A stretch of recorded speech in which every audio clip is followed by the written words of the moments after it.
एक बार की बात है, एक गांव था। उस गांव में एक पुरानी हवेली थी जिसके अंदर एक शीशा था। गांव में किसी को भी ये बात नहीं पता थी कि वो शीशा कोई आम शीशा नहीं था, बल्कि वो एक रास्ता था और लोग उसके आर पार जा सकते थे। और दूसरी तरफ था भूतों का एक गांव जहाँ तरह तरह के भूत साथ मिलकर रहते थे।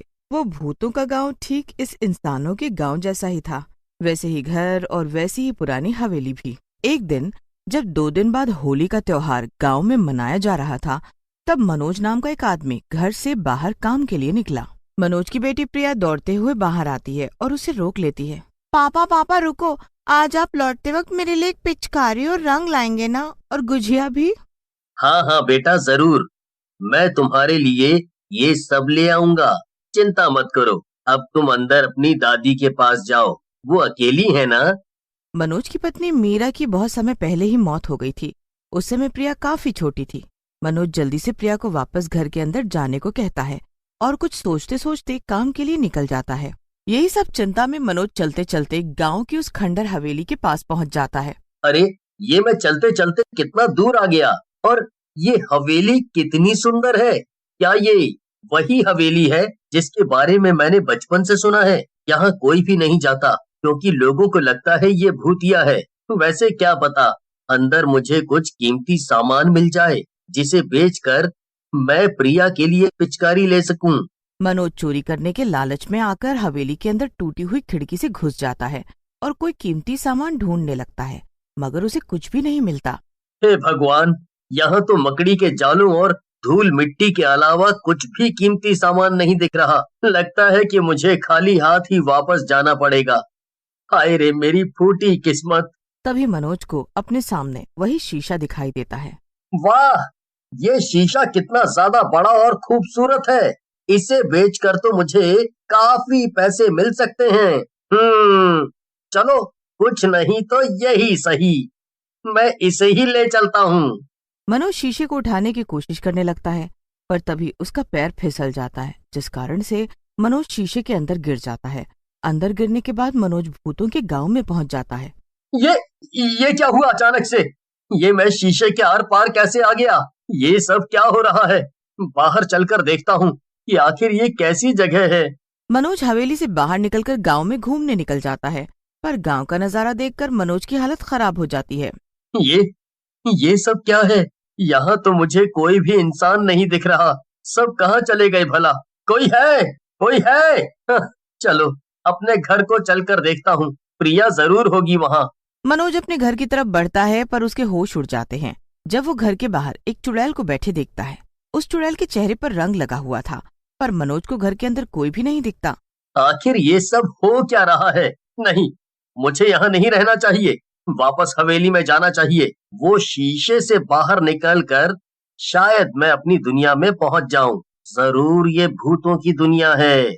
मनोज को वापस लौटते वक्त रास्ते में कई चुड़ैलें और भूत दिखाई देते हैं। मनोज डर के मारे एक पेड़ के पीछे छुप जाता है। तभी मनोज के पेड़ के पास से एक भूतिया बच्चा गुजरता है और उसके हाथ से उसकी पिचकारी वही गिर जाती है। भूतिया बच्चे के जाते ही मनोज उस पिचकारी को उठा लेता है। ये तो सोने की पिचकारी है। ये भूत लोग सोने की पिचकारियों से होली खेलते हैं। वाह, कमाल हो गया ये तो। लगता है कि मेरा काम बन गया।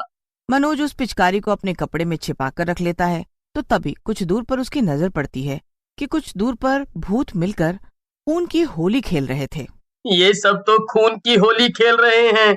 अगर मुझे इन सब से बचना है तो मुझे भी इन सब में घुलना मिलना होगा। एक काम करता हूँ, कहीं से थोड़ा रंग ढूंढ कर खुद को पूरा रंग देता हूँ। फिर ये लोग मुझे बिल्कुल नहीं पहचान पाएंगे। इसमें खतरा तो बहुत है, पर मुझे प्रिया के लिए ये करना ही होगा। वो घर पर मेरा इंतजार कर रही है। मनोज धीमे से उठता है और पास में एक टेबल पर रखे हुए रंग जल्दी से अपने पूरे मुंह और कपड़े पर लगा लेता है। तभी पीछे से किसी की डरावनी आवाज सुनाई देती है। तुम कौन हो? पहले तो कभी तुम्हें यहाँ नहीं देखा। मनोज बहुत डर जाता है, फिर भी वो डरावनी आवाज निकालकर भूत से कहता है। मैं तो यहाँ दूसरे गांव से तुम लोगों की भूतिया होली पार्टी देखने आया था। मैंने सुना है यहाँ बड़े अच्छे से मनाई जाती है होली। बिल्कुल, हमारे यहाँ तो होली खेलने के लिए रंग से लेकर इंसानों का खून भी मौजूद है। इतना ही जिंदा इंसानों और जानवरों से बनी मिठाइयाँ भी हैं। बताओ, तुम क्या खाना चाहोगे? मैं तुम्हारे लिए शुद्ध देसी घी से बनी गुजिया लेकर आता हूँ फिर। थोड़ी ही देर में भूत गुजिया का डब्बा लेकर आ जाता है। ये लीजिए, खाइए और ले जाइए, अपने गांव में भी खिलाइएगा भूतों को। भूत वहाँ से गायब हो जाता है और मनोज बचते बचते हवेली की तरफ जाने लगता है कि तभी उसे हवेली के ठीक सामने एक चुड़ैल दिखाई देती है। अब तुम कौन हो और यहाँ क्या कर रही हो? मुझे तुम कोई भूत तो नहीं लगते, कहीं तुम कोई इंसान तो नहीं?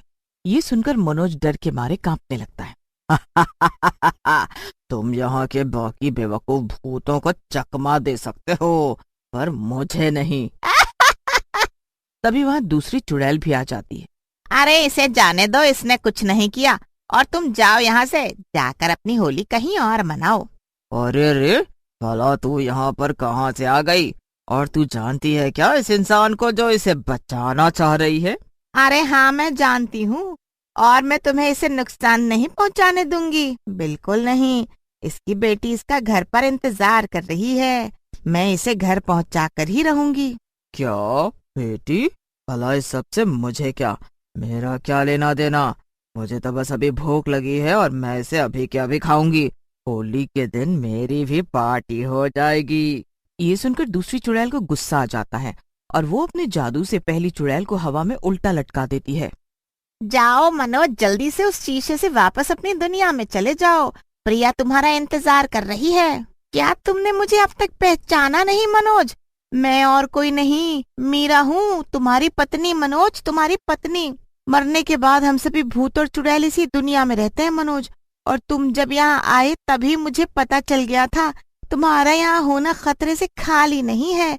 ये सारे भूत और चुड़ैल इंसानों के खून के प्यासे हैं, लेकिन आज यहाँ होली पार्टी चल रही है, इसीलिए सब उसी में व्यस्त हैं। तुम अब यहाँ से जल्दी जाओ। मुझे बचाने के लिए शुक्रिया मीरा, मैं बहुत खुशकिस्मत हूँ जो तुमसे फिर से मिल सका, और ये मुलाकात मैं कभी नहीं भूल पाऊंगा। तुम्हारा शुक्रिया मीरा, और मैं प्रिया को तुम्हारे बारे में बताऊंगा, और हाँ, हम दोनों तुम्हें बहुत याद करते हैं। ये सब मीरा के भूत से कहते हुए मनोज रोने लगता है और रोते रोते हवेली के अंदर आ जाता है। वो सीधा उस शीशे के पास जाता है और उसमें कूदकर वो अपनी असली दुनिया में बाहर निकल जाता है। मनोज जल्दी से वो गुजिया का डब्बा लेकर और सोने की पिचकारी लेकर घर आ जाता है प्रिया के पास। पापा, मैं कब से आपका इंतजार कर रही थी, आपने कितनी देर लगा दी। माफ करना बेटा, मुझे आने में जरा सी देर हो गई, लेकिन देखो ना, मैं तुम्हारे लिए कितना कुछ लाया हूँ। अरे वाह पापा, गुजिया, और ये क्या? ये तो सोने की पिचकारी लग रही है। हाँ प्रिया, ये सोने की ही पिचकारी है। कल इसे बाजार में बेचकर मैं बहुत सारे पैसे ले आऊंगा, फिर मैं तुम्हारे लिए अच्छी सी पिचकारी और रंग लाऊंगा। क्या सच में पापा? ये तो बहुत अच्छी बात है। क्या तुम्हें पता है प्रिया, आज आज मुझे तुम्हारी माँ मिली थी, उसी ने मुझे ये सब किया और कहा कि तुम्हारा हमेशा ख्याल रखो। क्या सच में पापा, आप माँ से मिले? वो मुझे याद करती है क्या? बताओ ना पापा, और क्या क्या कहा माँ ने? एक साथ इतने सवाल। प्रिया, तुम भी अपनी माँ पर ही गई हो। बैठो, मैं तुम्हें सब कुछ बताता हूँ। फिर मनोज और प्रिया ने मीरा के बारे में खूब बातें की और अगले दिन सोने की पिचकारी को बेचकर मनोज को काफी पैसे मिल जाते हैं, जिससे वो एक नया बिजनेस शुरू करता है और फिर दोनों बाप बेटी सुकून से रहने लगते हैं।